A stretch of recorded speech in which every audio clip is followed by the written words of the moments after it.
The year is 1948. Israel, a nation-state for the Jewish people, is born.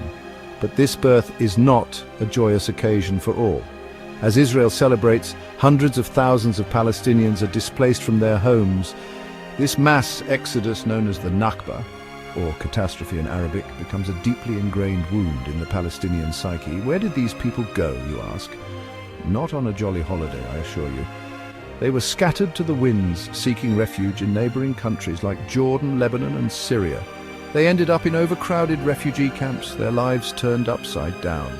This event, my friends, is not ancient history. It is the foundation upon which the Israeli-Palestinian conflict is built. It is a story of loss, displacement, and an ongoing struggle for recognition and justice.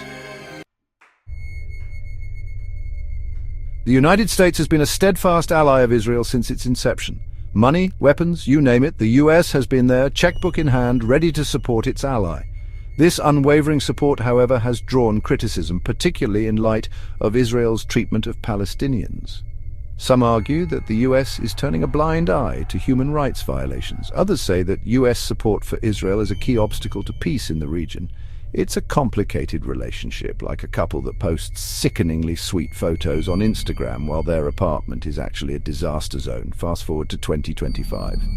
The US, under the watchful eye of well, whoever that guy is who's in charge these days, continues to provide Israel with military aid. Meanwhile, the situation in Gaza, well, let's just say it's about as stable as a Jenga tower built by a caffeine-fueled squirrel. Gaza, this tiny strip of land, home to over 2 million Palestinians, has become synonymous with suffering. Imagine living in a place where bombs rain down with alarming regularity, where basic necessities like clean water and electricity are luxuries, and where the future looks about as bright as a coal cellar. That's Gaza in a nutshell. In 2025, the situation has spiraled even further into chaos. Israel, citing security concerns, has launched a ground invasion of Gaza. The result? Hundreds of Palestinian casualties, many of them innocent civilians.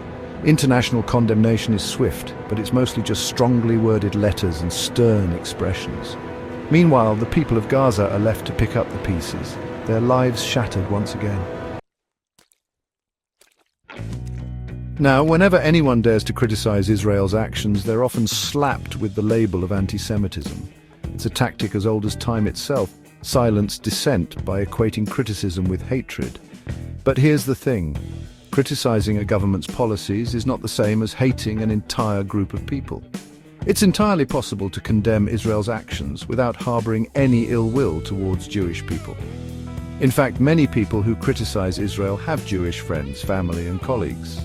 This conflation of criticism with anti-Semitism is dangerous. It shuts down legitimate debate and prevents us from having honest conversations about a complex and deeply troubling conflict. And that, my friends, is something we should all be concerned about. Like, subscribe and leave a comment. See you in the next one.